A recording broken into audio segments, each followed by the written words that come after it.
पढ़ने लिखने की उम्र में मेरा रिश्ता पक्का हो गया। सिर्फ 16 साल की ही तो थी मैं पढ़ना चाहती थी, पढ़ लिख कर कुछ बनना चाहती थी। लेकिन क्या करती, गांव के एक गरीब परिवार से जो थी मैं। ठीक से शादी का मतलब भी नहीं पता था मुझे। फिर भी बस ये सोचकर खुश थी कि ढेर सारे कपड़े और गहने मिलेंगे। भाभियां तो ऐसे चिढ़ाती जैसे कोई राजकुमार आ रहा है ब्याहने, और मैं सपनों की दुनिया में खो जाती। फिर शादी का दिन आया। रोते रोते मैं डोली में बैठ गई। डोली उतरी एक आलीशान हवेली के बाहर। शानदार हवेली देखकर ही मेरे मन में लाखों सपने सज गए, क्योंकि मैं तो 2 कमरे वाले छोटे से घर से आई थी। तभी सासू माँ की आवाज सुनाई दी, अरे जल्दी से कोई मसूर की दाल लेके आओ, चांद जैसी बहू की नजर उतारनी है। उनकी सख्त आवाज और कड़ा चेहरा देखकर मैं मन ही मन डर गई।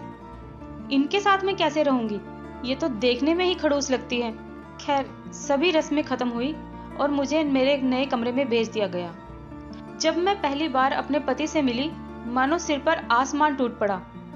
अपने से करीब 15-20 साल बड़े सांवले रंग रूप वाले आदमी को देखकर आंखों से आंसू नहीं थम रहे थे, क्योंकि मुझे तो लड़के के बारे में कुछ और ही बताया गया था। मेरे तो सारे सपने चकनाचूर हो गए। हालांकि बातों से वो गंभीर और सुलझे हुए लगे। अगले दिन सुबह सुबह ननद ने आकर दरवाजा खटखटाया। भाभी, जल्दी चलो, आज आपकी पहली रसोई बनाने की रस्म है और आपको दाल की पूरी और खीर बनानी है। घर में 2-2 भाभियां थी तो खाने में कुछ खास आता ही नहीं था बनाना। फिर किसी तरह से मैंने वो सब कुछ बनाया जो मुझे कहा गया था। सबने कमी निकाली और सासू माँ ने तो कुछ ज्यादा ही सुना दिया। वो सब बातें सुनकर मैं रोने लगी। कुछ दिन बाद पति भी शहर चले गए, जहां वो नौकरी करते थे। हर महीने के आखिर में मेरे पति 2-3 दिन के लिए घर आते। वो हमेशा खाना के टेबल पर मेरे खाने को लेकर कानाफूसी सुनते, पर एक शब्द भी नहीं कहते। एक बार जब वो शहर से घर आए तो उन्होंने मुझे एक रेसिपी बुक दी और बोले, तुम काम धंधा करके खाली होकर बोर होती होगी, इसलिए सोचा एक किताब ले चलूं। हालांकि असली कारण नहीं बताया, पर मैं इतनी बेवकूफ तो नहीं थी। मैं भी 10वीं पास थी। मैं रात में उस किताब में से कोई भी रेसिपी पढ़ लेती और फिर अगले दिन बना देती। धीरे धीरे मेरी पाक कला में सुधार होने लगे और मेरे लिए तारीफों के पुल बांधे जाने लगे। जब भी मेरा मायके जाने का मन करता और ससुराल के लोग जाने से मना कर देते, मेरे पति धीरे से अपनी छोटी बहन के कानों में यही कहते, माँ को मना लो, अगर तुम्हारी भाभी मायके जाएगी तो कुछ गिफ्ट्स लेके ही वापस आएगी। और फिर क्या, ननद की बात तो परिवार वाले नहीं टाल सकते ना। हर ससुराल की तरह मेरा परिवार भी थोड़ा दकियानुसी था। उन्हें भी मेरे मायके से काफी उम्मीदें रहती थी, लेकिन मेरे माँ बाप तो बहुत करीब थे और मेरे पति ये बात अच्छे से जानते थे। मैंने कई बार उन्हें देखा शहर से कुछ महंगे उपहार लाते और उन्हें अलमारी में बिना कुछ कहे रख देते, और तीज त्योहार को या किसी अन्य मौके पर मेरे मायके से आए सामानों में चुपचाप से रख देते।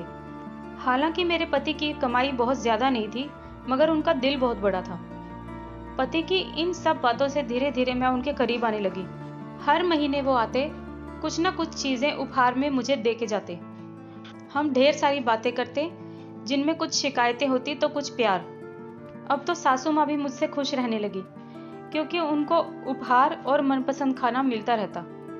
हम एक दूसरे से बहुत खुश थे। हमारी शादी को काफी समय हो गया था, लेकिन अभी तक हमें संतान सुख नहीं मिला था। अरे फलाने की बहू की तरह कहीं ये भी तो बांझ नहीं है।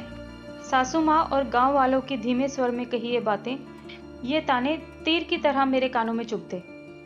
मेरे पति मुझे समझाते, तुम्हारी सही उम्र आने दो, मैं इस पर विचार करूंगा। बच्चे किसको अच्छे नहीं लगते। किसी के तानों की वजह से तुम्हारी छोटी उम्र के साथ मैं कोई रिस्क नहीं ले सकता।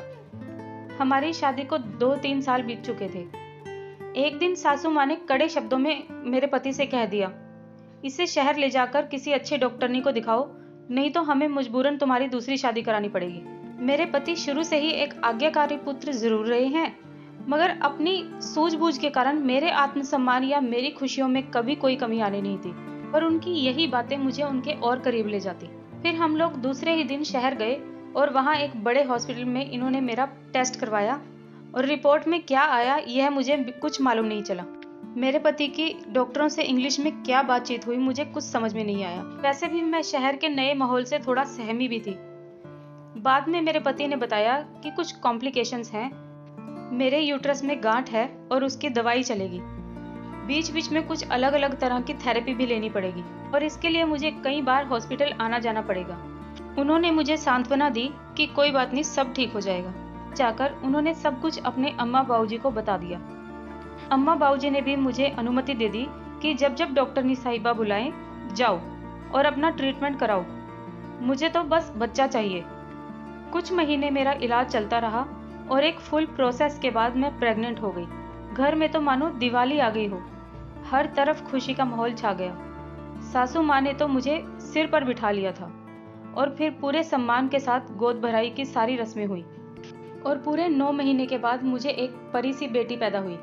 मेरी कहानी यहीं खत्म नहीं होती।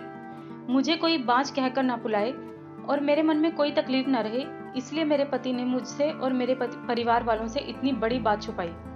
मेरे पति ने परिवार वालों से छुपाकर प्राइवेट ही मुझे आगे बढ़ाया। जैसे जैसे मेरी शिक्षा आगे बढ़ी, मुझे खुद ही समझ आ गया कि मैंने IVF प्रोसेस से बेटी को जन्म दिया था। मेरी डॉक्टरनी साहिबा इनकी बहुत पुरानी फ्रेंड थी। इन्होंने उन्हें मना कर दिया था मुझे कुछ भी बताने से। हर बार मुझे यही बताया जाता कि अब नई नई तकनीक आ गई है इलाज की। यकीन मानिए, आज भी मेरे ससुराल में किसी को इस सच्चाई के बारे में नहीं पता। अगर हर पति मेरे पति की तरह समझदार हो जाए तो किसी भी लड़की को ससुराल में कोई परेशानी हो ही नहीं सकती। दोस्तों, अगर आपको ज़रा सी भी ये कहानी पसंद आई हो तो मुझे कमेंट बॉक्स में ज़रूर बताएं। मेरे इस चैनल को सब्सक्राइब करें, इस वीडियो को लाइक करें और अपने फ्रेंड्स और फैमिली के साथ इसे शेयर भी करें। धन्यवाद।